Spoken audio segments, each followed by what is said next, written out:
이 달리다 보면 주님께서 죽은 소녀를 일으킬 때 하신 말씀입니다. 달리다고 소녀야 일어나라. 죽은 소녀가 일어났습니다. 그래서 그 어머니가 아버지가 얼마나 기뻤겠습니까? 우리의 영혼이 주께서 오셔서 일어나라. 우리가 그렇게 해서 영생을 갖고 생명을 가지게 된 것입니다. 이걸 믿으시기 바랍니다. 자, 오늘 증거할 본문 말씀입니다. 에베소서 4장 7절로 16절 말씀입니다. 제가 봉독합니다. 우리 각 사람에게 그리스도의 선물의 분량대로 은혜를 주셨나니 그러므로 이르기를 그가 위로 올라가실 때에 사로잡힌 자를 사로잡고 사람들에게 선물을 주셨다 하였도다. 올라가셨다 하셨은즉 땅 아래 곳으로 내리셨던 것이 아니면 무엇이냐? 내리셨던 그가 곧 모든 하늘 위에 오르신 자니 이는 만물을 충만케 하려 하심이니라. 그가 혹은 사도로 혹은 선지자로 혹은 복음 전하는 자로 혹은 목사와 교사로 주셨으니 이는 성도를 온전케 하며 봉사의 일을 하게 하며 그리스도의 몸을 세우려 하심이니라. 오늘 읽은 이 본문 말씀을 통해서 그리스도의 선물이라는 제목으로 말씀을 증거하도록 하겠습니다. 자, 오늘 읽은 말씀에는 두 가지 대지로 일단 나누도록 하겠습니다. 하나는 7절에서부터 9절까지고요.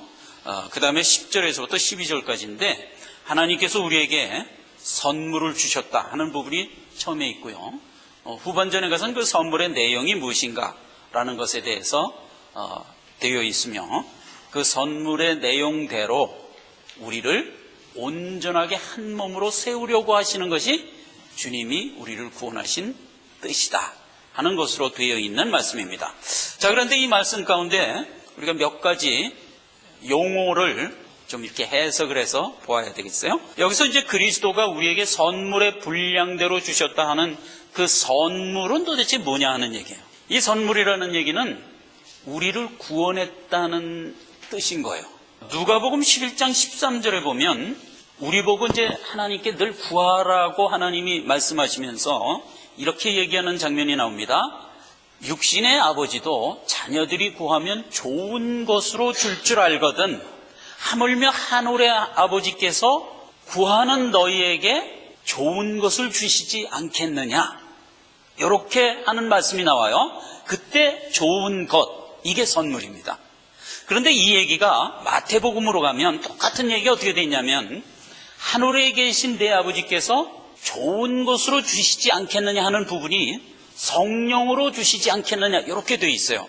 그래서 좋은 것의 의미는 결국 우리에게 성령 주신다는 얘기고, 성령이 우리 안에 임한다는 것은 뭐죠? 구원 얻었다는 거잖아요. 주여 어찌하면 영생을 얻을 수 있습니까? 그러니까 성령으로 거듭나면 영생 얻는다. 이건 우리가 마음대로 할 수 있는 얘기가 아니잖아요. 하나님이 우리에게 성령을 넣어주셔야 성령이 우리 안에 들어오는 것이고, 그렇게 된 자를 뭐라 한다? 구원 얻은 자다. 그렇게 해서 선물, 그러면 하나님이 우리에게 주신 영생, 구원을 얘기하는 겁니다. 그리고 또 이 선물은 우리에게 영생을 주어서 살게 하는 것으로 끝나는 게 아니고, 왜 우리를 살게 했냔 말이에요. 왜? 하나님의 자녀의 수준으로 키워나가는 것이 하나님의 목적이잖아요. 우리를 그냥 생명만 줘서 살게 하는 게 목적이 아니잖아요. 우리가 자녀를 낳을 때도 그래요. 낳아놓은 게 목적이 아니잖아요. 낳아서 잘 키우는 게 목적이지. 하나님도 똑같단 말이에요. 우리에게 왜 생명을 주시고 선물을 줬냐? 우리를 온전히 만들기 위해서 주신 게 아니냐 이거예요. 그래서 이제 선물은 더 지나가서 그 얘기를 들어보면 결국은 우리에게 직분, 온전함, 그러니까 하나님의 자녀답게 자라나는 것까지 그 의미가 이어지는 겁니다. 그래서 이제 그리스도의 선물, 그러면 우리가 온전하게 구원받아서 완성되는 것, 여기까지를 선물이라고 그러는 겁니다. 그 다음에 이제 10절 이하 12절에서 우리가 이제 또 살펴봐야 될 것은 그가 하늘 위에 오르시면서 우리에게 선물을 주셨는데, 그래서 만물이 충만하게 되었다, 이런 말이 나와요. 그래서 만물이 충만하게 되었다 하는 얘기가 예수 그리스도가 우리를 구원했기 때문에 온 만물이 충만하다, 이렇게 해석을 하면 안 된단 말이에요. 자, 보세요. 만물이 충만하다는 게 자꾸 무슨 생각이 드냐면 나무도 아주 풍성하게 우거지고 꽃도 만발하고 들도 푸르고 이렇게 해서 온 만물이 풍성하다, 이런 의미가 아니란 말이죠.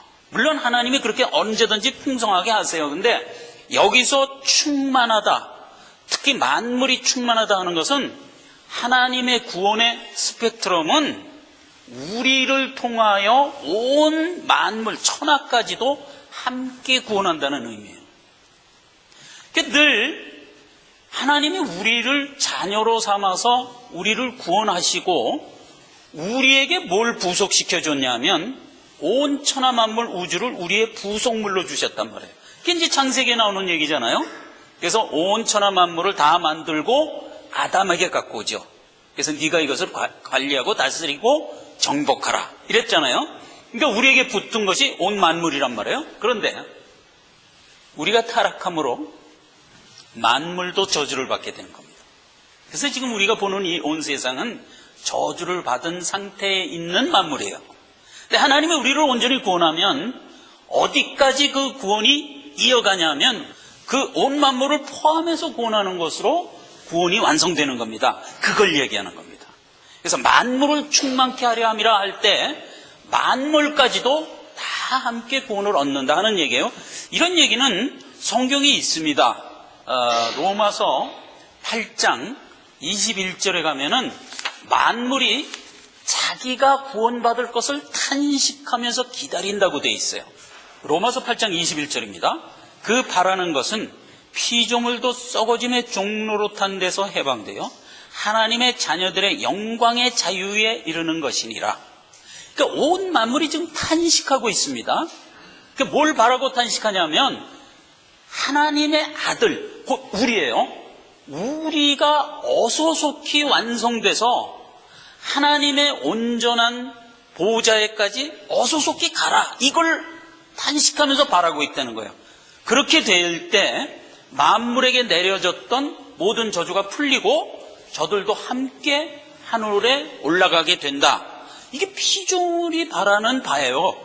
이게 이제 구원의 그 넓이에요. 그래서 지지난 시간에 우리가 살펴본 대로 그리스도의 사랑의 그 길이와 높이와 넓이와 깊이가 어떤 것을 우리가 알아야 된다 할 때 온 천하 만물이 우리를 통해서 구원을 얻는다 하는 것을 우리가 늘 생각해야 됩니다. 자, 그렇게 용어를 정리합니다. 그래서 여기서 충만하면 온전하다, 온전하게 세운다, 이런 뜻입니다. 마가복음 5장 17절에 보면 내가 율법과 선지자를 폐하러 온 것이 아니다, 오히려 온전하고 완전하게 세우려 합니다.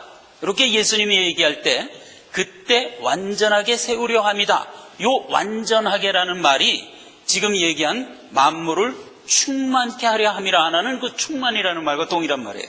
그러니까 만물을 온전하게 만든다 이거예요. 지금 만물이 저주 가운데서 신음하고 있는 것을 온전하게 만든다. 그러니까 만물도 구원이 필요한 거예요. 자, 그 얘기입니다. 오늘 이 말씀 중에서 예수 그리스도께서 우리를 구원하고 선물을 주시는 방법을 이렇게 얘기하는 것을 우리가 눈여겨봐야 됩니다. 그가 위로 올라가실 때 사로잡힌 자를 사로잡고 사람들에게 선물을 주셨다 하였도다. 올라가셨다 하였은즉 땅 아래 곳으로 내리셨던 것이 아니면 무엇이냐. 요 말이 우리를 구원한 말 가운데 왜 들어갔냐 하는 거예요. 자, 하나님이 우리를 구원하는 방법이 올라가시면서 선물을 주셨다는 거예요. 그러면 올라가시면서 선물을 준다는 얘기가 구약에 있는 말씀을 인용하여 여기다가 사도 바울이 쓴 얘기인데, 구약에는요 이스라엘 백성들이 주변에 있는 악한 열국들과 전쟁하는 장면이 역사 속에 나옵니다. 그 전쟁을 해가지고 그들을 제압하고 물리치면 다윗 임금이나 이제 이스라엘 백성의 임금이 높은 곳으로 올라갑니다. 올라가서 제압한 그 이방 열국들의 수장을 끌고 옵니다. 와서 높은 곳에 올라가면서 그들을 결박하여 죽일 건 죽이고 벌을 주고 그 다음에 그들이 가지고 있던 모든 가산은 이스라엘 것이 됩니다. 그렇게 해서 이스라엘 백성들이요, 젖과 꿀이 흐르는 가나안 땅에 들어갔을 때 하나님이 그 가나안 거민을, 그 악한 자들이니까 진멸하라 하는데 그 진멸을 할 때 모습입니다. 이스라엘의 영적 전쟁을 모형화한 이스라엘 역사죠. 그래서 이스라엘이 항상 전쟁에서 이기면 높은 곳에 올라갑니다. 예를 들면 다윗왕 같으면 다윗왕이 올라갑니다. 그러면 그 밑에 이제 진압당한 그 악한 열국의 수장이 이제 무릎을 꿇고 거기서 자기가 가지고 있던 모든 가산을 다 이스라엘한테 뺏기고 그들은 진멸당하는 겁니다. 그렇게 해서 그 전쟁을 늘 승리했습니다. 모형으로 주신 이스라엘 역사에는 주변에 있는 열국들이 전부 악하게 살아요. 그 악하게 사는 얘기는 구약에 이제 여러 번 기록이 되어 있는데 얼마나 악한지 땅이 토해낼 정도로 악하게 살아요. 그 거민을 땅이 수용을 못해요. 그렇게 해서 악하게 하니까 하나님이 여러 번 심판을 하시죠.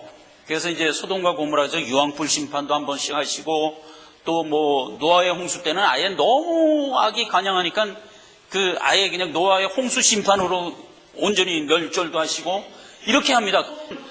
여러분 악하게 산다 그러니까 그냥 대강 생각하는데 이건 어마어마하게 악하게 사는 겁니다.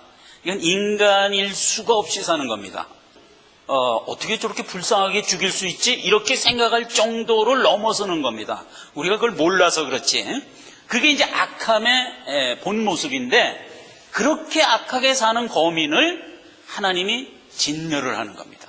그러니까 하나님이 진멸하는 방법은 원래 심판으로 진멸하죠. 이제 마지막 날이 되면 그렇게 심판하실 거예요. 근데 그렇게 심판하는 것을 여러 번 샘플로 보여주셨어요. 그래서 유황불을 쏟아서 진멸로 하기도 하고 지진으로 진멸하기도 하고 이렇게 하는데 특별히 이스라엘 백성에게 허락한 가나안 땅을 줄 때는 가나안 거민만큼은 너희가 너희 손으로 진멸하라고 하나님이 명령을 했거든요. 그렇게 해서 이제 들어가서 가나안 거민을 진멸합니다.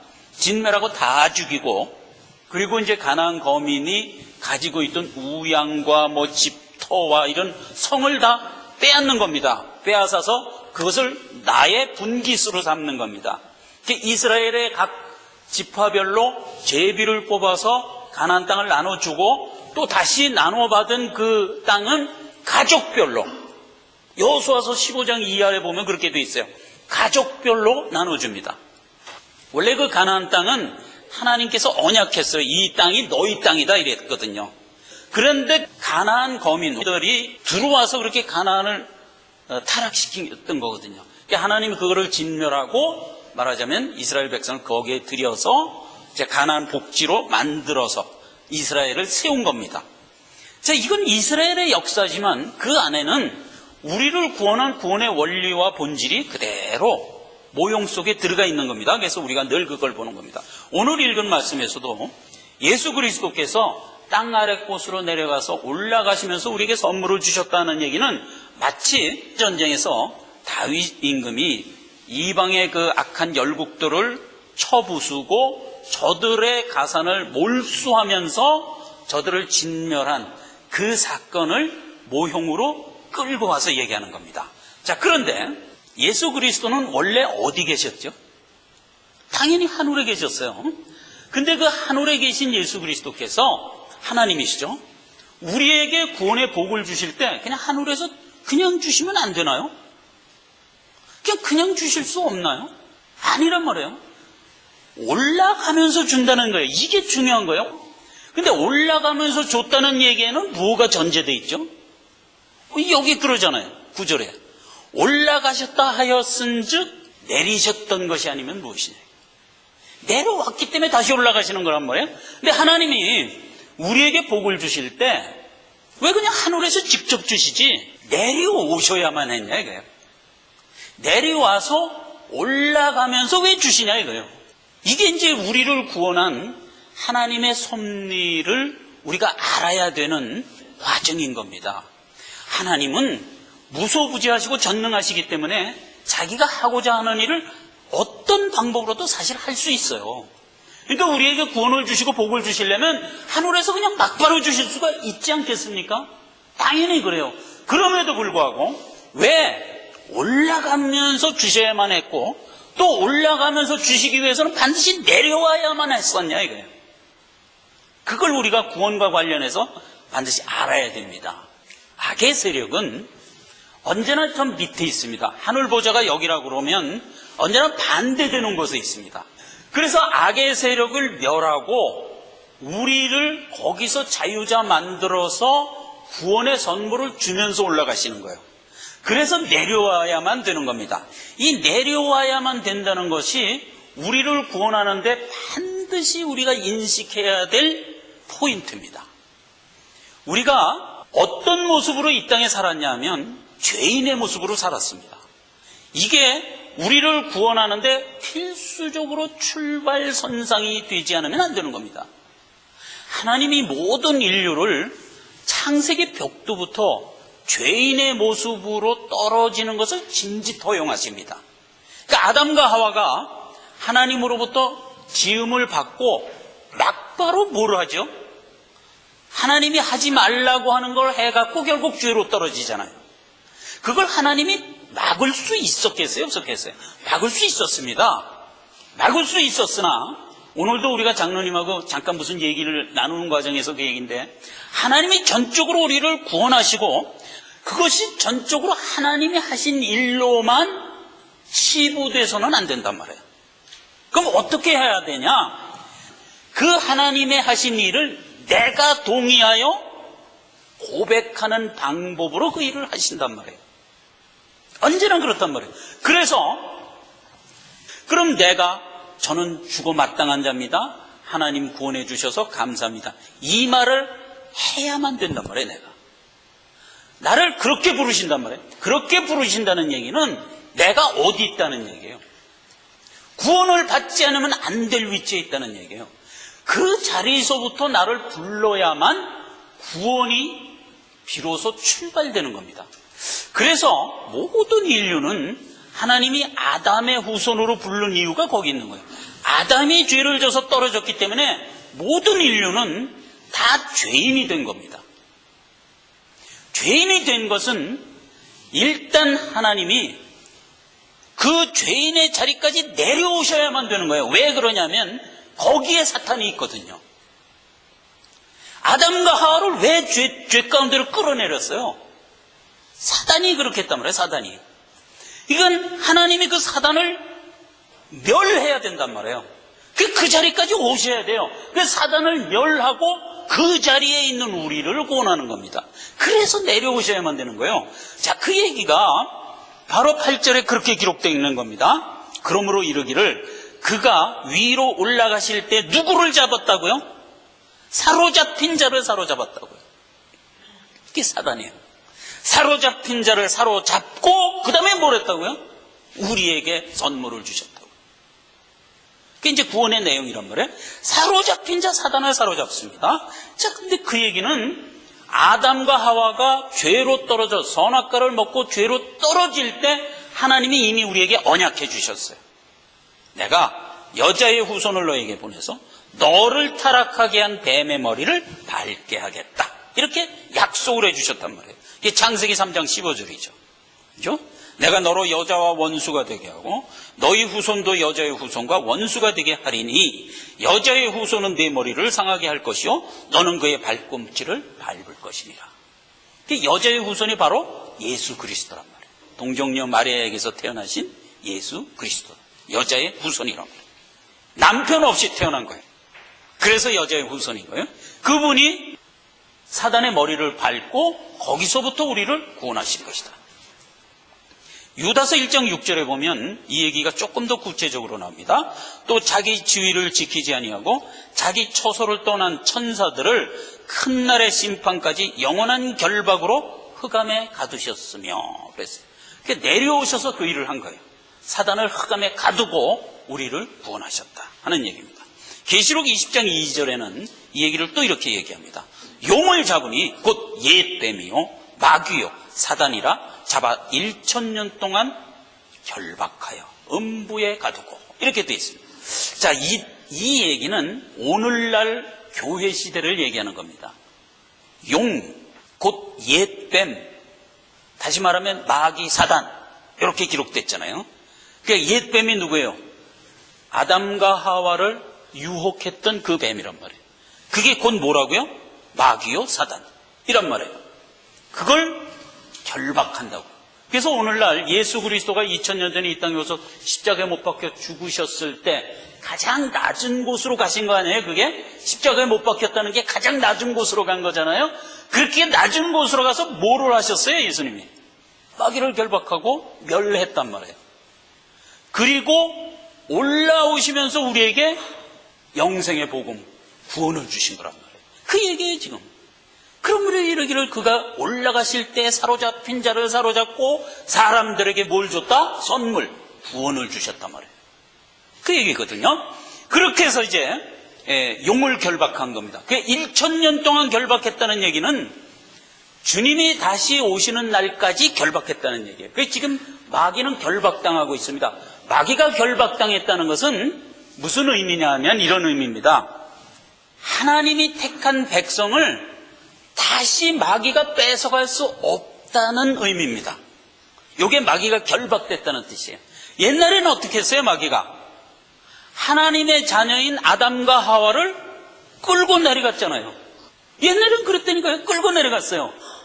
그런데 예수 그리스도가 십자가에 못 박혀 죽을 때 마귀를 결박했다는 얘기는 무슨 얘기냐면 이제 이때로부터는 하나님이 택하여 구원 얻은 백성을 마귀가 다시 못 데리고 간다고요.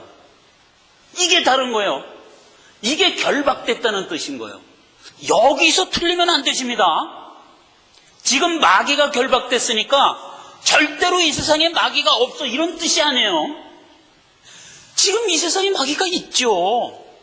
분명한 증거가 뭐예요? 아직도 안 믿는 사람이 10명이면 9명이잖아요. 그게 다 마귀에 붙들려 있는 사람들이잖아요. 아직 살아있죠. 언제 완전히 없어져요? 예수님 재림하면 완전히 없어질 거예요. 그러나 지금 그냥 있어요. 그러나 마귀가 결박됐다는 것은 하나님이 선택하여 구원 얻은 백성에게는 손을 못 댄단 말이에요. 이게 결박됐다는 뜻인 거예요. 이걸 우리가 알아야 돼요. 이거 모르면 안 돼요. 예수를 믿으면서도 마귀를 벌벌벌 떨면 안 돼요. 이제 우리는요, 마귀가 와서 우리를 만지지도 못한다고요. 그게 요한 1서에 나오는 얘기잖아요. 악한 자가 와서 감히 너희를 만지지도 못하느니라. 이게 마귀가 결박된 겁니다. 교회를 하나님이 선언할 때, 예수님이 선언할 때 뭐라고 얘기했냐면 이렇게 얘기합니다. 베드로가 주는 그리스도시요 살아계신 하나님의 아들이니이다. 이렇게 신앙 고백을 하니까 예수님이 너무 기쁜 거예요. 너무 기뻐서 베드로를 칭찬하면서 이렇게 얘기합니다. 베드로야, 네가 참 정답을 얘기했다. 네가 고백한 그 신앙 고백 위에 교회를 세우리니 음부의 권세가 이기지 못하리라. 이렇게 얘기했단 말이에요. 그러니까 교회는 절대로 음부의 권세가 와서 해하지 못합니다. 그게 결박됐다는 얘기예요. 해하지 못한다는 것은 예수 믿고 있는 사람들 예수 못 믿게 하고 자기가 끌고 내려가지 못한단 말이에요. 그런 뜻이에요. 그들이 육신적이고 물리적으로 우리를 핍박할 수 있어요. 그러나 우리의 신앙을 못 뺏어갑니다. 그게 이제 우리가 구원받은 것에 대한 아주 분명한 구원의 확신이죠. 그 확신을 우리가 갖기를 바랍니다. 그리고 이제 올라가시면서 우리에게 뭘 줬다? 선물을 주셨다 이거예요. 요한복음 10장 28절에 내가 저희에게 영생을 주노니 영원히 멸망치 않을 터이요 또 저희를 내 손에서 빼앗을 자가 없느니라. 빼앗을 자가 있겠어요? 없겠어요? 마귀를 결박했거든. 이제 못 뺏는단 말이에요. 옛날에 마귀가 아담과 하와를 빼서 내려갔던 것 같은 그런 일은 이제 다시는 없단 말이죠. 한 번 믿으면 없다. 기독교 기관에 보면 이단 문제 연구소라는 그런 기관이 하나 있습니다. 근데 거기에 보면 교인들 중에 기독교인 교인들 중에 1년에 약 수십만 명이 새로 믿어서 새 신자가 된다고 그럽니다. 반면에 기독교 신자 중에서 약 60만 명 정도가 기독교 신앙을 버린다고 그래요. 그래서 기독교 신앙을 버려서 그들이 어디 가나 보니까 전부 이단으로 가는 겁니다. 근데 이제 이단이라 그러면 뭐 우리가 금방 알 수 있는 게 뭐 옛날 같으면 박태선 장로교회, 무슨 문선명 통일교회 이런 게 이단인데 그 이외에도 이단이 많죠. 많습니다. 점쟁이 같이 생긴 여자 하나가 교주라 그래서 이렇게 앉아 있는데 거기를 간다니까요. 어떻게 그런 데를 갈 수가 있지? 근데 그걸 간다니까요. 야, 이건 놀라운 일이에요. 그래서 이제 예수를 믿는 자들 중에서 일반 교인도 가지면 성직자도 간대. 놀라운 일이에요. 성직자도 간대. 그러니까 교회 안에는 하나님이 온전히 구원 얻은 백성이 있는가 하면 가짜도 있다는 것이 이제 거기서도 이제 반증이 되는 겁니다. 그렇게 해서 이제 간답니다. 근데 그게 통계로 해보니까 1년에 60만 명가량이 간대요. 적은 숫자가 아니에요. 이게 이제 교회를 어떻게 생각하고 온 자들이냐면 그들은 죄 문제를 해결하여 내가 죄 가운데 영생 없이 살고 있다가 하나님이 나에게 구원 주셔서 영생 얻어 구원 얻어 하나님의 자녀가 되었다는 이 스트럭처 안에서 신앙을 안 갖고 교회를 무슨 목적으로 오냐면 잘 먹고 잘 살려고 오는 사람들이 있단 말이에요. 그런 사람들이 이제 대개는 가짜예요. 대개는 가짜인데 와서 교회 보니까 잘 먹고 잘 살아지지 않거든. 교회에 왔다고 해서 교회에 왔다고 해서 우리가 열심히 일하고 성실하게 살아야지 가만 앉아 있는데 그냥 감이 그냥 내 입속으로 안 떨어지잖아요. 그러니까 이제 실망을 하는 거예요, 이 사람들이. 교회 갔는데도 잘 먹고 안 잘 살아지는데? 이래갖고 이제 떠나는 거예요, 말하자면. 이게 전부 가짜들이에요. 이게 떠나갖고 가는 곳이 어디냐? 이단으로 가는 게. 이단이라는 게 되게 세상 일을 붕붕 떠서 살자는 그런 주의잖아요, 보통. 그러니까 이제 이단들이 하는 행태가 신비주의 아니면 기복신앙이란 말이에요. 그래서 이제 그거를 늘 조심하라는 거예요. 그런 데를 가요. 가갖고 거기서는 또 옳은 게 아니잖아요. 거기서도 가면 또 온 재산 다 뺏기고 결국은 몸과 마음이 더 죽죠. 그렇게 죽고 나서 호련히 깨닫고 이게 여기가 더 나쁜 데네 하고 돌아오는 사람이 60만 명 중에 4명이 있대요. 이건 통계예요. 그 이단 문제 연구소의 분과위원회에서 몇 년 동안 한 통계예요. 그나마 그 4명은 깨닫고 돌아오는 거예요. 그러니까 결국 무엇을 우리가 여기서 원칙으로 할 수 있냐면 예수를 믿고 성령의 능력으로 신앙을 고백한 사람은 그런 이단에 절대로 안 갈 뿐만 아니라 되게 가짜가 가요. 만에 하나 갔더라도 기필코 돌아온다는 것이 이제 증거가 되는 거예요.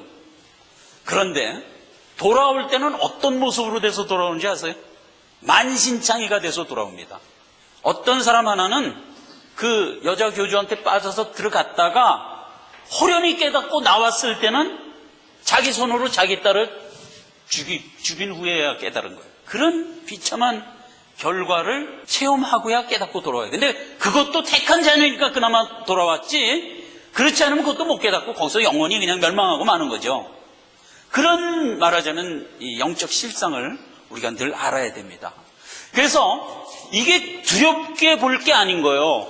우리의 신앙 고백은 내가 가진 신앙 고백이에요. 이건 누구도 뺏을 수가 없는 거예요. 그러니까 내가 분명히 내 신앙을 내가 고백하고 있는 한 누구도 나를 내 마음속에 있는 신앙을 뺏어갈 수가 없다는 거.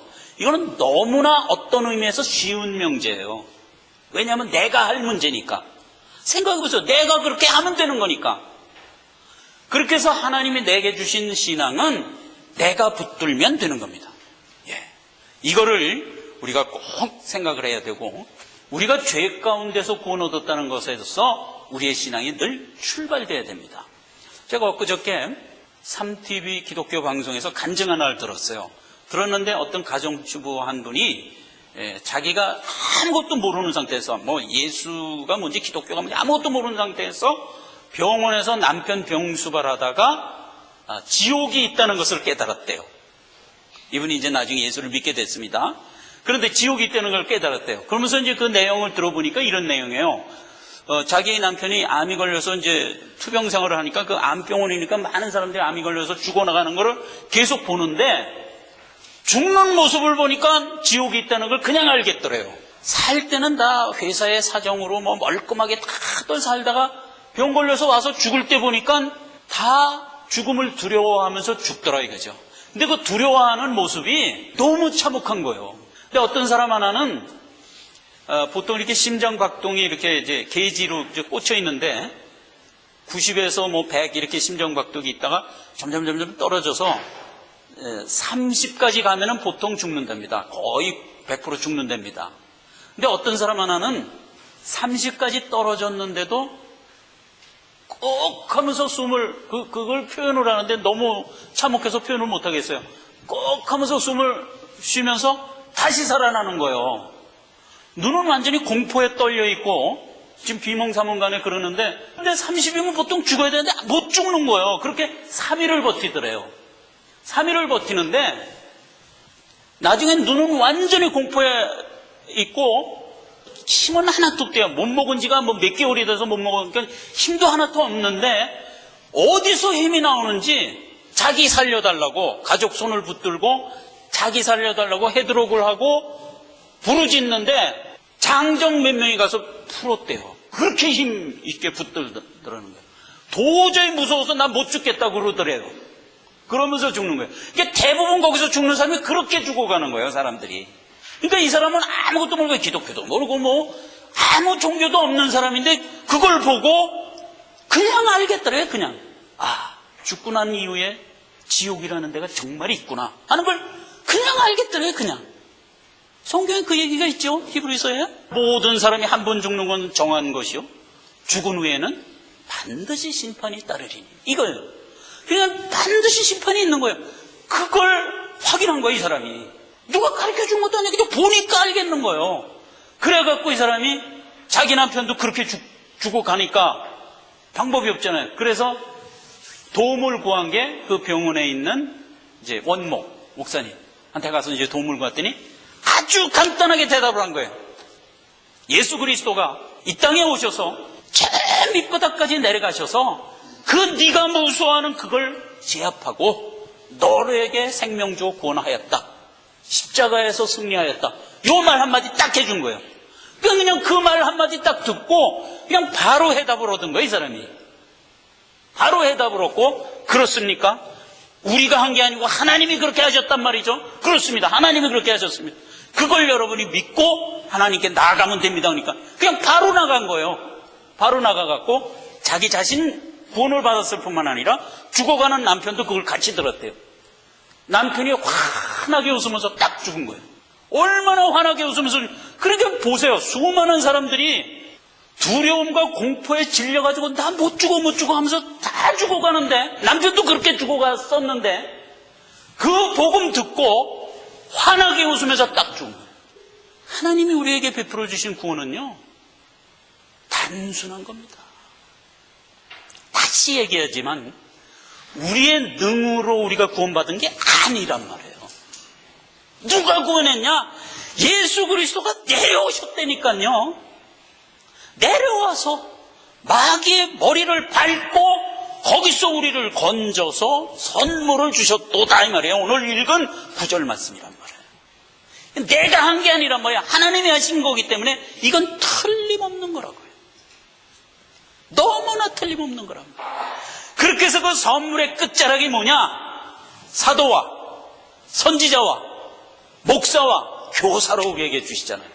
자, 여기서 직분이 이제 갈립니다. 자, 시간이 없으니까 제가 5분만 더 합니다. 사도와 선지자, 요 직분이 있고 그 후에 목사와 교사, 집사 이런 직분이 있어요. 자, 이 직분이 어떻게 다른가? 이건 선물 끝자락에 있는 모습인데 우리가 받은 선물이에요. 근데 사도와 선지자는 일회적으로 끝난 직분입니다.